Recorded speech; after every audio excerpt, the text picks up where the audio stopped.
The Goa Ex-Servicemen Association commemorated Kargil Vijay Divas in Valpai by paying tribute to the soldiers who laid down their lives during the 1999 Kargil War. Ex-servicemen, dignitaries, and citizens gathered to honor the courage and sacrifices of India's armed forces and reaffirm their commitment to the nation's sovereignty.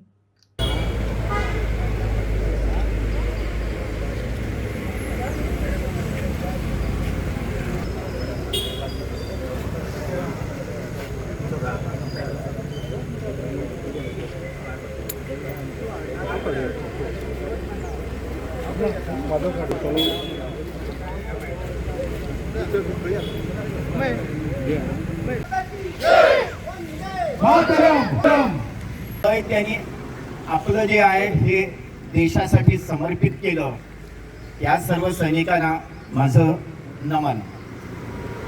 तर म्हणजे वाईट वाटतं आज हाताच्या बोटावर मोजण्याएवढे सुद्धा नागरिक इथं सध्या उपस्थित नाही. कारगिल दिवस हा काय फक्त सैनिकांनीच साजरा करण्यासारखा आहे का?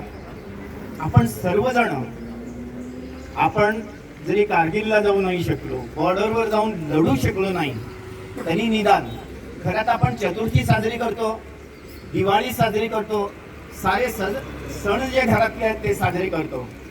हा एखादा जो दिवस आहे, जो सैनिकांना श्रद्धांजली वाहण्याचा दिवस आहे, हा आपण साजरा करू शकत नाही का? तर तो जरूर सर्व सैनिकांनी यावा. त्याचबरोबर आपण ही श्रद्धांजली वाहतो, गेल्यानंतर आपण यांना श्रद्धांजली वाहतो, म्हणजे आई बाबा गेल्यानंतर त्यांना श्राद्ध वाढण्यासारखं आहे.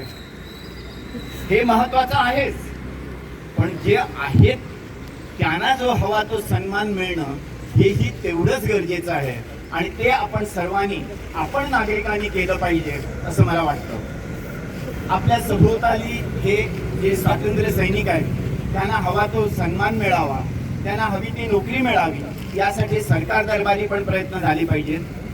आता उद्या रक्षाबंधन येईल, आपण पाहतो आपले मोदीजी बॉर्डरवर जाऊन तिथं त्याच सैनिकांबरोबर रक्षाबंधन साजरं करतात. आपण या सैनिकांच्या बरोबर हे रक्षाबंधन, त्यांच्याबरोबर रक्षाबंधन साजरं नाही का करू शकत? आपण फारसं काही नाही करू शकलो तरी छोट्या मोठ्या गोष्टीत हे जे सैनिक आहेत, जे आज हयात आहेत, आपल्या समोर आहेत, आपल्या सभोवताली आहेत, यांच्या सुखदुःखात आपण नक्कीच सहभागी होऊ शकतो आणि आपण ते केलं पाहिजे. रविवार आहे, पाऊस आहे, रविवार हा सुट्टीचा दिवस आहे, परंतु लक्षात घ्या, ज्यावेळी आपले सैनिक आपल्यासाठी लढले त्यावेळी त्यांनी सुट्टीचा विचार केला नाही, त्यावेळी त्यांनी रात्रीचा विचार केला नाही, त्यावेळी त्यांनी दिवसाचा विचार केला नाही.